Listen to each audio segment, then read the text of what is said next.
ரியல்மியோட 14 சீரீஸ்ல நம்ம கையில இருக்கிறது ப்ரோ மொபைல். இதுல என்ன மாதிரியான விஷயங்கள்லாம் கொடுத்துருக்காங்க, எதெல்லாம் பெஸ்டா இருக்குதுன்னு ஓபன் பண்ணி பார்த்துருவோமா? ஆல்ரெடி 14 ப்ரோ பிளஸோட அன்பாக்சிங் வந்து நம்ம போட்டிருக்கோம். நீங்க என்ன அந்த வீடியோ பார்க்கல அப்படின்னா இங்க கார்டுல கொடுத்துருக்கேன், தேவைப்படுறவங்க செக் பண்ணி பாருங்க. இப்போ 14 ப்ரோவோட அன்பாக்சிங் பாக்ஸ் ஓபன் பண்ணா எப்பயும் போல மேக் இட் ரியல் அப்படிங்கிற மாதிரி ஒரு பொட்டி கொடுத்து வச்சிருக்காங்க. அதுக்குள்ள ஒரு சிம் எஜெக்டர் பின், ஒரு குயிக் கைட், அப்புறம் டெம்பர் கிளாஸ்க்கான அந்த ஸ்டிக்கர்ஸ் வந்து கொடுத்துருக்காங்க. அடுத்து எப்பயும் போல அந்த ரப்பர் கேஸ், நல்ல விஷயம்தான். அடுத்ததா ரியல்மியோட 14 ப்ரோ மொபைல். இதுலையாவது அந்த கலர் சேஞ்சிங் டெக்னாலஜி இருக்கிற அந்த டிசைன் கொடுப்பாங்கன்னு பார்த்தா இப்போவும் லெதர் டிசைன் தான். நமக்கு வச்சது என்னவோ அதுதான். சரி, அதை பற்றி அப்புறம் டீட்டெயில்டாக பார்ப்போம். இதுக்கு அடுத்து பாக்ஸ்குள்ள ஒரு 45 வாட்கான சார்ஜிங் அடாப்டர், ஒரு டைப் சி சார்ஜிங் கேபிள், அவ்வளவுதான். இப்போ டிசைன் பார்த்தோம்னா கேஸோட கலர் என்னவோ இருக்கோ அப்படிதான் மொபைலோட டிசைன் கலரும் இருக்கு. ஸோ ரெண்டுக்குமே பெரிய அளவில் இங்கே டிஃப்ரென்ஸ் இல்லை. அது போக இது ஆல்ரெடி ப்ரோ பிளஸ்ல பார்த்த மாதிரி ஒரு வெல்வெட் கிளாத்தை தொட்ட மாதிரி ரொம்ப சாஃப்டா ஒரு டிஃப்ரெண்டான ஒரு லெதர் பேக் டிசைன் வந்து கொடுத்துருக்காங்க. ஃபர்ஸ்ட் டைமா இந்த செக்மெண்ட்ல நாங்க தான் கொடுக்குறோம். இதை வேகன் ஸ்வீட் லெதர் அப்படிங்கிற மாதிரி பிராண்ட் வந்து கிளைம் பண்றாங்க. ஸோ பார்க்கறதுக்கு நல்லா தான் இருக்கு. அது போக மேல வந்து அந்த ரவுண்ட் ஷேப்குள்ள கேமராஸ் வந்து பிளேஸ் பண்ணியிருக்காங்க. அது அந்த ஃபிட்ஜெட் ஸ்பின்னர் மாதிரி தான் அதோட டிசைன் இருக்கு. கீழே ரியல்மியோட பிராண்டிங் இருக்கு. இதெல்லாமே நம்ம ப்ரோ பிளஸ்ல பார்த்தது தான். ஸோ எட்ஜஸ் எல்லாமே கொஞ்சம் கர்வா கொடுத்துருக்காங்க. அதனால ஹோல்டு பண்றதுக்கும் நல்லா தான் இருக்கு. வெயிட் அப்படின்னு பார்த்தாலுமே 181 கிராம் இருக்கு. திக்னஸ் 7.79 mm கொடுத்திருக்காங்க. ஒரு பல்கான பேட்டரி இருந்தாலுமே வெயிட்லெஸ்ஸா டிசைன் பண்ணது நல்ல விஷயம் தான். ஆனா நீங்க மத்த கலர்ஸ் போறீங்க அப்படின்னா இதை விடவும் திக்னஸ் கம்மியா இருக்கு. 7.55 mm தான் இருக்கு. வெயிட்டுமே 179 கிராம் தான் இருக்கு. மத்த கலர்ஸ் அப்படின்னு பார்த்தா இந்தியாவுக்கு டெடிகேட்டடா ஜெய்ப்பூர் பிங்க் அப்படின்னு ஒரு கலர் வந்து கொண்டு வராங்க. இது இந்தியாவில் மட்டும் தான் அவைலபிள் அப்படின்னு சொல்றாங்க. அது போக எப்பயும் போன மாடல்ல இருந்த மாதிரி அந்த கலர் சேஞ்சிங் டெக்னாலஜியோட ஒன்று இருக்கு. ஸோ 16 டிகிரி செல்சியஸ்க்கு கீழே போகும்போது இல்ல ஐஸ் வாட்டர் இந்த மாதிரி வைக்கும்போது கலர் சேஞ்ச் ஆகும் அப்படின்னு சொன்னாங்க. பட் செக் பண்றதுக்கு நமக்கு வாய்ப்பு இல்லாம போச்சு. மொபைல் ரொம்பவே ஸ்லிம்மா இருந்தாலும் இதுக்குள்ள 6000 mAh அப்படிங்கிற ஒரு மேசிவான பேட்டரி பேக்கப் கொடுத்துருக்காங்க. ஸோ இப்போ ரீசென்ட் டைமா லான்ச் ஆகிற மொபைல்லாம் பார்த்தோம் அப்படின்னா பெரும்பாலான மொபைல்ஸ் வந்து 6000 mAh கொடுக்க ஆரம்பிச்சிட்டாங்க. எனக்கு தெரிஞ்சு 2025ல நிறைய மொபைல்ஸ் வந்து 6000 6500 அப்படின்னு போவாங்க அப்படின்னு நினைக்கிறேன். அதுவும் ஃபாஸ்ட் சார்ஜிங் சப்போர்ட் ஏற்கனவே பார்த்தோம். பாக்ஸ்குள்ள 45 வாட் அடாப்டர் இருந்தது. மொபைலுக்குமே 45 வாட் ஃபாஸ்ட் சார்ஜிங் சப்போர்ட் தான் கொடுத்திருக்காங்க. 12 ப்ரோலே பார்த்தோம் அப்படின்னா 67 வாட் கொடுத்திருந்தாங்க. அதே தான் கொடுத்திருந்திருக்கலாம். But 45 what okay. அப்படியே ஃப்ரண்ட்ல வந்தா 6.77 இன்ச்ல 1.5K கர்வ்ட் AMOLED டிஸ்ப்ளே கொடுத்திருக்காங்க. 120 Hz ரெஃப்ரெஷ் ரேட் இருக்குது. நல்லா ஸ்மூத்தா தான் இருக்குது.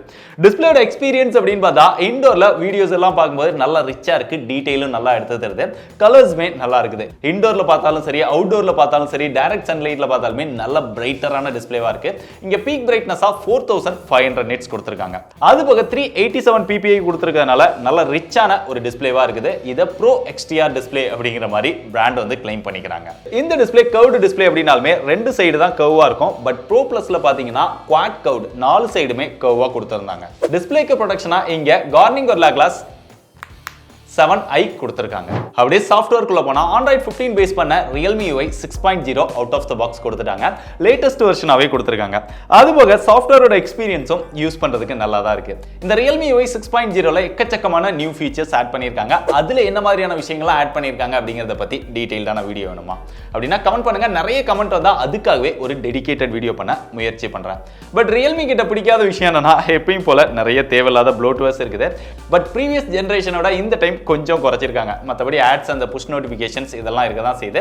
இந்த கிளான்ஸோட ஆட்ஸ் கூட இருக்க தான் செய்யுது. இது போக ப்ரோ பிளஸ்ல இருக்கிற மாதிரி அந்த ultra clarity, cut out, AI eraser இந்த மாதிரியான ஏஐ ஃபீச்சர்ஸும் இதில் ஆட் பண்ணியிருக்காங்க.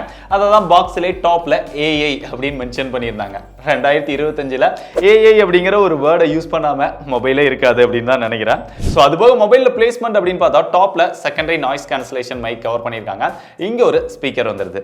லெஃப்ட் சைட்ல எதுவுமே கிடையாது. பாட்டம்ல வந்து அப்படின்னா சிம் ஸ்லாட், அதை ஓபன் பண்ணா 2 சிம் மட்டும் தான் போட முடியும். 2 சிம்மே 5G சப்போர்ட் பண்ணும். பக்கத்துல ஒரு மைக் கொடுத்திருக்காங்க. டைப் சி சார்ஜிங் போர்ட் வந்தது. இங்க ஒரு ஸ்பீக்கர், டுயல் ஸ்டீரியோ ஸ்பீக்கர் கொடுத்திருக்காங்க. அதோட சவுண்ட் எக்ஸ்பீரியன்ஸும் பரவாயில்ல, ஓரளவு நல்லா தான் இருக்கு. லவுடாவும் இருக்கு. ரைட் சைடுல வந்தா வால்யூம் அப் டவுன் பட்டன் இருக்கு. கீழே பவர் பட்டன் கொடுத்திருக்காங்க. Finger print sensor, under display finger print சென்சாரா கொடுத்துட்டாங்க. கொஞ்சம் கீழே இறக்கி கொடுத்திருக்காங்க. மற்றபடி அதோட எக்ஸ்பீரியன்ஸும் நல்லா ஃபாஸ்டா அக்யூரேட்டா தான் இருக்கு. இது போக Wi-Fi 6 Bluetooth வெர்ஷன் 5.2 கொடுத்திருக்காங்க. அப்படியே பின்னாடி அந்த ஃபிட்ஜெட் ஸ்பின்னர் மாதிரி இருக்கக்கூடிய இந்த கேமராவுக்கு வந்தோம் அப்படின்னா ப்ரோ பிளஸ்ல இருந்த மாதிரி அதே மாதிரியான அந்த LED LED flash 3 LED flash வந்து கொடுத்துருக்காங்க. இதுலயுமே நமக்கு வார்மா வேணுமா கூலா வேணுமா ஒயிட்டா வேணுமா அப்படிங்கிற மாதிரி நம்ம அட்ஜஸ்ட் பண்ணிக்க முடியுது. ஆனா கேமரா அப்படின்னு பார்க்கும்போது நீங்க 12 ப்ரோல பாத்தீங்க அப்படின்னா டெலிஃபோட்டோ லென்ஸ்லாம் கொடுத்துருந்தாங்க. அதுக்கப்புறமா பாத்தீங்கன்னா 8 மெகா பிக்சல் அல்ட்ரா வைட் அதோட கட் பண்ணிக்கிட்டாங்க.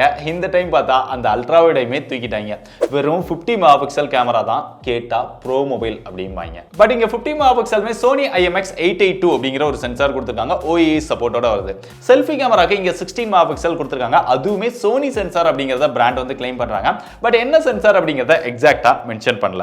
மத்தபடி இங்க கேமராவோட பெர்ஃபார்மன்ஸ் அப்படின்னு பார்த்தா அவுட்டோர்ல நல்ல லைட்டிங் கண்டிஷன்ஸ்ல எடுக்கும்போது ரியர் கேமராவோட பெர்ஃபார்மன்ஸ் ஓரளவு பரவாயில்லாம இருக்குது. அந்த ஸ்கின் டோன் இதெல்லாம் கொஞ்சம் நேச்சுரலா எடுத்து தருது. அந்த கலர்ஸ் இதெல்லாமே பார்க்கிறதுக்கு நல்லா இருக்கு. க்ளோஸ் அப் ஷாட் எடுக்கும்போது அந்த டீடைல் ஷார்ட்னஸ் வந்து கொஞ்சம் பெட்டரா இருக்குது. கொஞ்சம் லாங் ஷாட் வச்சீங்க அப்படின்னா அந்த டீடைல் அதெல்லாம் அந்த அளவுக்கு கிளியரா இல்ல. மத்தபடி இன்டோர்ல ஓரளவு டீசென்ட்டான லைட்டிங்ல இருக்கும்போதும் ஓரளவு பரவாயில்லாம இருக்குது. அவுட்புட் எல்லாமே பார்க்கிறதுக்கு நல்லா இருக்குது. பட் போர்ட்ரைட் ஷாட்ல அந்த எட்ஜ் டிடெக்ஷன் இதெல்லாமே ரியர் கேமரால கொஞ்சம் பரவாயில்ல அப்படின்னு சொல்லலாம். ஆனா செல்ஃபி கேமராவுக்கு வந்தோம் அப்படின்னா நல்ல லைட்டிங் கண்டிஷன்ஸ்ல எடுக்கும்போது போட்டோஸ் எல்லாம் நல்லா இருக்குது. பார்க்கிறதுக்கு கலர்ஸ் எல்லாம் நல்லா எடுத்து தருது. ஸ்கின் டோன்மே நல்லா எடுத்து தருது. நல்ல எக்ஸ்போஷர் இதெல்லாமே பெட்டரா தான் இருக்குது. ஆனா போர்ட்ரைட் ஷாட்ல வந்தீங்க அப்படின்னா நிறைய டைம் வந்து அந்த எட்ஜ் டிடெக்ஷன் ரொம்ப ரொம்ப புவர் அப்படின்னு சொல்லலாம். நம்ம எடுத்த ஒரு போட்டோலயே பாதி போனையே கட் பண்ணிடுச்சுன்னா பாத்துக்கோங்க. அந்த அளவுக்கு தான் அதோட எட்ஜ் டிடெக்ஷன் இருக்குது. இத்தனைக்குமே அது க்ளோஸ் அப் ஷாட் தான். சோ இந்த மாதிரி அந்த எட்ஜ் டிடெக்ஷன் வந்து ரொம்ப புவரா இருக்கிறதுனால நிறைய விஷயங்களை வந்து கட் பண்ணிடுது. அதை கொஞ்சம் ஆப்டிமைஸ் பண்ணி இம்ப்ரூவ் பண்ணாங்க அப்படின்னா நல்லா இருக்கும். மற்றபடி செல்ஃபி கேமராவோட போட்டோ குவாலிட்டி நல்லா இருக்குது. வீடியோஸ் அப்படின்னு பார்த்தா ரியல்ல மேக்ஸிமமா 4K 30 fps நம்மளால வீடியோஸ் வந்து எடுத்துக்க முடியும். OIS ஆன் பண்ணீங்கன்னா 1080ல வீடியோஸ் வந்து எடுத்துக்க முடியும். OIS ஆன் பண்ணி எடுக்கும்போது ஓரளவு கொஞ்சம் ஸ்டேபிளா எடுத்துக்க முடியுது. செல்ஃபி கேமரால வீடியோ வந்து 1080 30 fpsல நம்மளால எடுத்துக்க முடியுது. அதோட குவாலிட்டி டீடைல் ஓரளவு நல்லா இருக்குது. இது போக ப்ரோ பிளஸ்ல இருந்த மாதிரியே அந்த AI ஸ்னாப் மோட், ஏதாவது நீங்க ஃபாஸ்டா மூவ் ஆகுற ஆப்ஜெக்ட்டை போட்டோ எடுக்கணும் அப்படின்னா அதை எடுத்துக்கிற அந்த ஃபீச்சரும் இதுல கொடுத்திருக்காங்க. லைவ் போட்டோ இந்த ஆப்ஷனும் இதுல கவர் பண்ணிருக்காங்க. இவங்க இந்த மொபைல்ல பெருசா ஹைலைட் பண்ற விஷயம் என்னன்னா IP66 68 69 இதெல்லாம் நாங்க கொடுத்திருக்கோம்ப்பா அப்படின்னு சொல்றாங்க.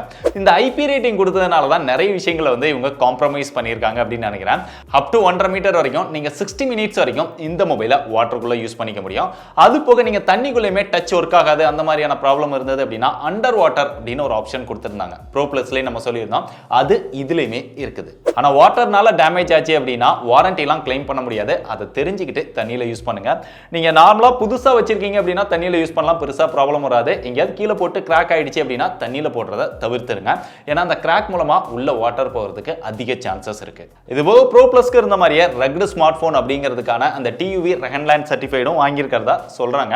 அதுக்காக கீழே போட்டுலாம் செக் பண்ணிடாதீங்க. மொபைலோட பெர்ஃபார்மன்ஸ் அப்படின்னு வரும்போது இந்த டைம் ப்ராசஸர் வந்து MediaTek Dimensity 7300 எனர்ஜி அப்படின்னு ஒன்று கொடுத்துருக்காங்க.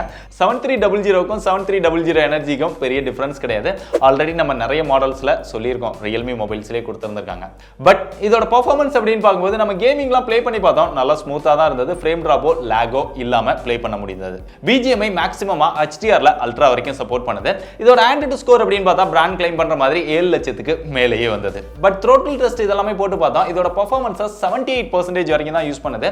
இன்னும் கொஞ்சம் பெட்டரா ஆப்டிமைஸ் பண்ணியிருக்கலாம் அப்படிங்கிற ஒரு ஃபீல் தான் வந்தது. பட் ப்ராசஸர் அப்படின்னு பார்க்கும்போது இந்த மொபைலுக்கு இன்னும் பெட்டரான ப்ராசஸர்லே கொண்டு வந்திருக்கலாம் ரியல்மி. மற்றபடி LPDDR4X டைப் RAM யூஸ் பண்ணியிருக்காங்க. UFS 3.1க்கான சப்போர்ட் வந்து கொடுத்திருக்காங்க. மொபைலோட ஹீட்டிங் இஷ்யூ அப்படின்னு பார்த்தாலுமே பெருசா ஹீட் ஆகல. கொஞ்சம் லைட்டா வார்ம் மட்டும் இருந்தது. அந்த ஹீட்டையுமே ரெடியூஸ் பண்றதுக்காக இங்க 3D வேப்பர் சேம்பர் கூலிங் சிஸ்டமும் இதுல கொடுத்திருக்காங்க. கடைசியா அதோட பிரைஸ் அப்படின்னு பார்த்தா இதுல ரெண்டு வேரியன்ட் வந்து லான்ச் பண்ண போறாங்க. 8+128 8+256. இந்த வீடியோ நான் எம்பார்கோல ஷூட் பண்ணிட்டு இருக்கறனால இதோட எக்ஸாக்ட்டான பிரைஸ் வந்து எனக்கு தெரியாது. எப்படி பார்த்தாலுமே ஒரு 25000 ரூபாய் அந்த பிரைஸ் ரேஞ்ச் கிட்ட தான் கொண்டு வருவாங்க அப்படின்னு நினைக்கிறேன். ஒருவேளை கார்டு ஆஃபர் இதெல்லாம் கொடுத்து 25000 ரூபாய்க்குள்ள வர மாதிரி கொண்டு வராங்களா அப்படிங்கிறது தெரியல. சோ இந்த செக்மெண்ட்க்கு ஒரு நல்ல டிஸ்ப்ளே இருக்குது, ஒரு நல்ல டிசைன் இருக்குது, சாஃப்ட்வேர் எக்ஸ்பீரியன்ஸ் இதெல்லாம் ஓகேவா இருக்கு. கேமரா வந்து இன்னும் கொஞ்சம் பெட்டரா கொடுத்திருந்திருக்கலாம். பெர்ஃபார்மன்ஸ்க்குமே ப்ராசஸர் வந்து இன்னும் கொஞ்சம் பெட்டரா கொடுத்திருந்திருக்கலாம் அப்படின்னு நினைக்கிறேன். மற்ற விஷயங்கள்லாம் நல்லா தான் இருக்கு. நான் சொன்ன விஷயங்கள் எல்லாம் உங்களுக்கு ஓகேவா இருந்தது அப்படின்னு நினைச்சீங்கன்னா பிரைஸ் வந்து பின் கமெண்ட் டிஸ்கிரிப்ஷன் ரெண்டுலயுமே கொடுத்திருப்பேன். அந்த பிரைஸ்க்கு ஒருத்தர் நினைச்சீங்கன்னா தாராளமா செக் பண்ணி பாருங்க. பெஸ்ட் பை லிங்க் டிஸ்கிரிப்ஷன்ல இருக்குது.